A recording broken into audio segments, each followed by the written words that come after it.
Salut à tous, c'est encore moi, Patrick Duval. Je vous rappelle que sur ma chaîne, je parle de tout ce qu'on peut faire soi-même.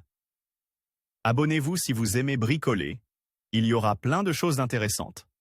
Et maintenant, passons directement au sujet de cette vidéo. La scie sauteuse électrique, en raison de la faible largeur de la lame de scie, est considérée comme pratique pour scier le long de trajectoires curvilignes et n'est guère utile pour les coupes droites pour la même raison.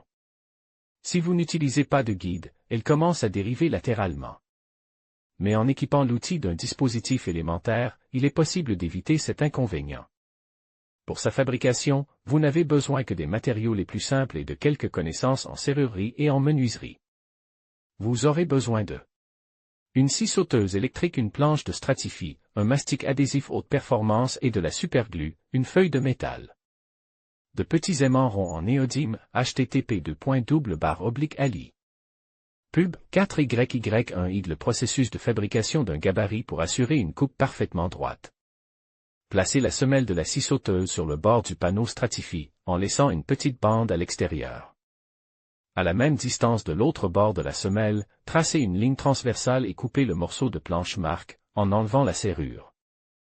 En utilisant le fragment de stratifie obtenu, en découpez un autre de même largeur. Placez la semelle dévissée du corps de la scie sauteuse sur l'un des morceaux de stratifie, tracez son périmètre avec un marqueur et le découpez. Le cadre ainsi obtenu est placé sur le deuxième fragment et la semelle de la scie sauteuse est placée dans la cavité. Marquez la ligne de symétrie longitudinale de la semelle sur le fragment solide et la position de la saillie centrale. Percez un trou de passage au niveau de la marque de la saillie centrale et faites une fente à partir de ce trou dans la partie solide. Collez le cadre sur le deuxième fragment à l'aide d'une colle haute performance et, en fixant le périmètre à l'aide de serre-joints. Laissez la construction jusqu'à ce que la colle durcisse. Poncez le périmètre des pièces jumelées avec une planche à émery. Insérez la semelle vissée à la scie sauteuse dans la cavité et marquez l'emplacement du dos de la scie au fond.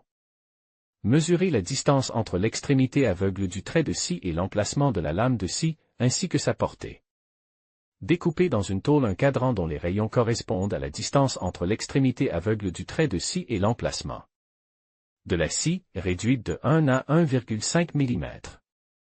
Marquez et percez 4 petits trous borgnes dans le fond de la découpe à la scie sauteuse, le long du côte du grand trou, et 2 autres de l'autre côte.